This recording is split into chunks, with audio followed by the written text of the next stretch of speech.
बुनियादी मुतालबा जो डॉक्टर साहब है वो है कि जो 14 फरवरी के बाद पेट्रोलियम की मसनूआत के अंदर जो कीमतों के अंदर इजाफा किया गया है उसकी वापसी के लिए आज हमने मुल्क भर में शटर डाउन कॉल दी थी, जो अल्हम्दुलिल्लाह बहुत नहायत कामयाब है। साद रिजवी साहब, सबसे पहले मैं जानना चाहूंगी कि जो आपका मुतालिबा है वो मुतालिबात आपके क्या हैं? जो पूरे मुल्क में हड़ताल की कॉल दी गई है, क्या आगे जाके एहतजाज में भी कन्वर्ट हो सकती, धरने में भी?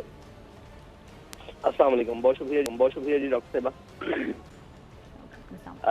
अब हमने हमारा बुनियादी मुतालबा जो डॉक्टर साहब है वो है कि जो 14 फरवरी के बाद पेट्रोलियम की मसनूआत के अंदर जो कीमतों के अंदर इजाफा किया गया है उसकी वापसी, ये हमारा पहला बुनियादी मुतालबा है।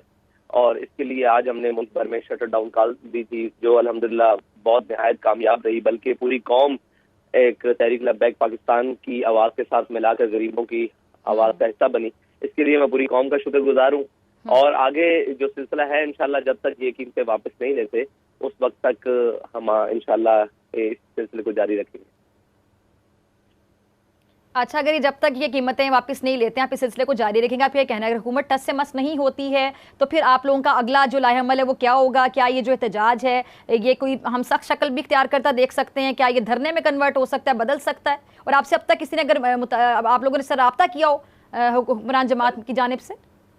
जी नहीं, बिल्कुल इतनी बेइज्जती का शिकार हमने कोई भी हुकूमत नहीं देखी, और इतने नाअहल भी जिन्होंने अभी तक जिनके मतलब अभी कान पर जूं तक नहीं रेंगी कि ये पूरा मुल्क बंद हो गया, शटर डाउन हो गया है, लोगों ने रजाकाराना तौर पर एक मुकम्मल हड़ताल का साथ दिया है, उसके बावजूद हुकूमत टस से बस नहीं हुई। उसके बाद हमने अगला लाएअमल का ऐलान किया है कि हम इंशाल्लाह जुम्मे वाले दिन, जुम्मे की नमाज के बाद पूरे मुल्क में हर जिले के प्रेस क्लब के बाहर एक बड़े एहतजाजी मुजाहरे करने जा रहे हैं।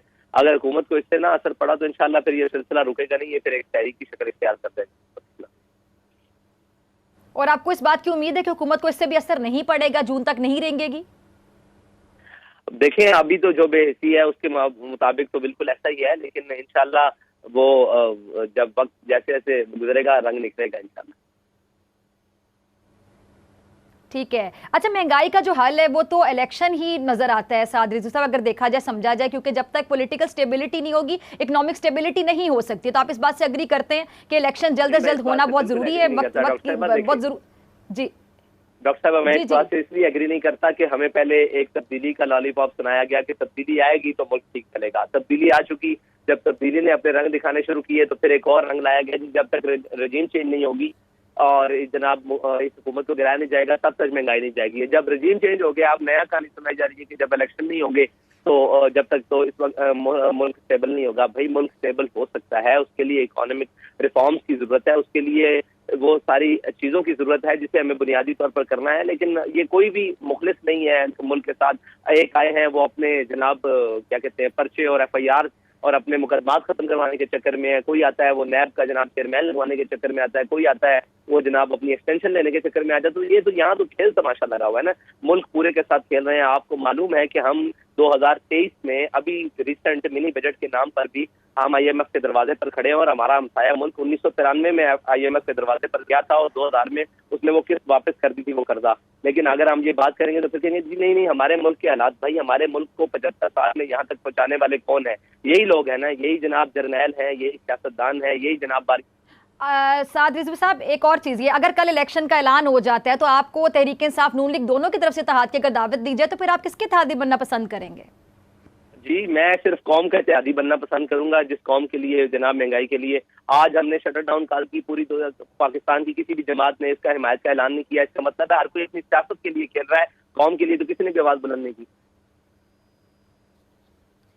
अच्छा, तो आप कितने पुरुमीद हैं? आप जिस तरह अगर आप ये एहतजाज करेंगे, आप लोग, आपने कहा फिर आगे जुम्मे के दिन आपके पास एक अगला लाहेअमल भी है, आपके पास नेक्स्ट प्लान भी है, तो अगर आप साथ ये भी कह रहे हैं कि आपको उम्मीद है जिस आज भी किसी के कान से जूं तक नहीं रेंगी, किसी ने राब्ता नहीं किया आप लोगों से, बेहिस हुकूमत है, तो आपको लगता है कि जुम्मे वाले दिन भी राब्ता नहीं करेंगे, फिर आगे क्या करेंगे?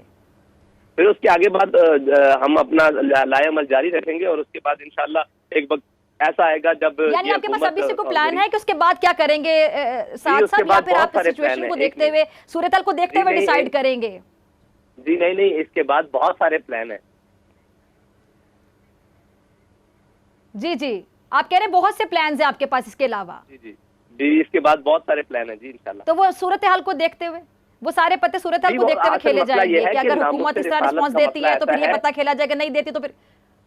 देखिए, नामूस रिसालत का मसला ऐसा है जिसके ऊपर हम फौरन रिएक्शन देते हैं। ये है कौम का मसला और कौम की महंगाई का मसला। इसके लिए कौम को बावर कराना जरूरी है कि हम आपके लिए निकले हैं। हम नहीं चाहते कि फौरन किसी चीज का ब्लॉकेज हो, फौरन सारी चीजें हो। हमने शटर डाउन के लिए भी 1 हफ्ते का वक्त दिया, बल्कि 1 हफ्ते से ज्यादा का वक्त दिया, और आगे भी हम 3-4 दिन का वक्त दे रहे हैं, मजीद भी वक्त देंगे। लेकिन अगर ये नहीं आएंगे तो फिर आखिरी हाल यही होता है, तांगा मत बजंगा मत। आपको लगता है कि अभी हुकूमत सीरियस नहीं ले रही आपके मुतालिबात को या आपके एहतजाज की कॉल को?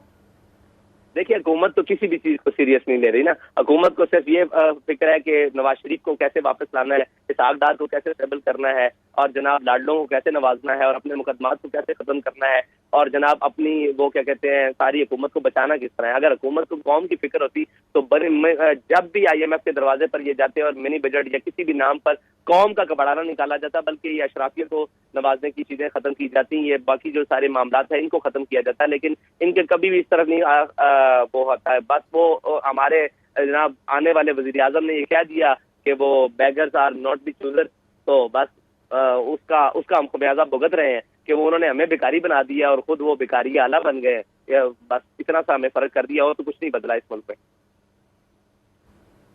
अच्छा साथ ही जो महंगाई है वो तो सबसे बड़ा मसला है इस टाइम पे पाकिस्तान की आवाम का, कि सबसे ज़्यादा बड़ा मसला है कि महंगाई इस पे बात नहीं हो रही है या फिर उसके लिए कुछ सोल्यूशन या कोई हल की तरफ नहीं जा रहा। एक आपका पॉइंट बिल्कुल ठीक है कि सबको अपनी अपनी पड़ी हुई है, अपने अपने इक़्तिदार की पड़ी हुई है। तो अगर कोई और भी महंगाई के लिए कोई और पार्टी भी आवाम के लिए दर्द दिल रखती हो तो आप एक पेज पर आएंगे उनके साथ? देखिए, आवाम के लिए जब कोई बात निकलेगा तो हम देखेंगे कि उनकी शायद आवाज हमसे ज्यादा मौसर है, या मजबूत आवाज से निकले और नीयत से निकले, तो बिल्कुल उनका साथ देंगे। दूसरी बात यह है कि मुझे आप ये बताएं, एस्टेब्लिशमेंट की लड़ाई हो, इमरान खान की लड़ाई हो, नवाज शरीफ की लड़ाई हो, PDM की लड़ाई हो, पूरी ऊपर से नीचे अदलिया की लड़ाई हो, किसी में इस पूरी लड़ाई में कौम कहाँ है? कौम तो जनाब महंगाई की चक्की के 2 पार्टों के अंदर पिस रही है, और सारे अपनी अपनी जनाब कोई मफाद की जंग लड़ रहा है, कोई बका की जंग लड़ रहा है, कोई जनाब जेल भरो तहरीक के लिए को कर रहा है। भाई कौम कहाँ है? जिस कौम के लिए तुमने ये सारे ढोंग रचा रखे हैं, उस कौम का भी तो पता ले लो। वो कौम जिसके पास जनाब 18,000 रुपए में गुजारा करने वाला जनाब अपने पानी के बिल भी खुद दे रहा है, बिजली के बिल भी खुद दे रहा है, सारा कुछ दे रहा है, और 18 लाख तनख्वाह लेने वाला जनाब बिजली भी यूनिट भी फ्री है, पेट्रोल के जनाब लीटर्स भी फ्री हैं उसके लिए काफी, और गाड़ियां भी मुफ्त है, तालीम भी मुफ्त है, इलाज भी मुफ्त है। तो ये भी तो पता करना कि कौम क्या कर रही है। हर कोई अपनी लड़ाई में अपने जनाब एक डुगरी लेके पूरी कौम को आगे लगाया हुआ है। कोई कहता है जेल भर दो, कभी कहते हैं जनाब ये कर दो, और दूसरे आते हैं वो कहते हैं जनाब हम ये करेंगे, हम अपने कपड़े बेचकर कौम के लिए कराएंगे। उन्होंने कौम के बकाया मानदा कपड़े भी उतारने। मेरे पास आखिरी 30 सेकंड्स हैं, मुझे आपका शुक्रिया अदा करना है। जरा दोबारा नाज़रीन को बता दी कि जो लोग आपको देख रहे हैं इस टाइम पे बोल न्यूज़ देख रहे हैं, आपको सुन रहे हैं कि अब आप अगले जुमे को क्या करने जा रहे हैं? इंशाअल्लाह अगले जुम्मे को पाकिस्तान के तमाम जिली डिस्ट्रिक्ट के प्रेस क्लब्स के बाहर भरपूर एहतजाजी मुजाहरे होंगे, और मैं आपका भी शुक्रिया करता हूँ, आपके चैनल का भी शुक्रिया करता हूँ कि उन्होंने हमारे मौक़िफ़ के लिए हमें वक्त दिया। बहुत शुक्रिया। अगर आपको ये वीडियो पसंद आई तो सब्सक्राइब करें और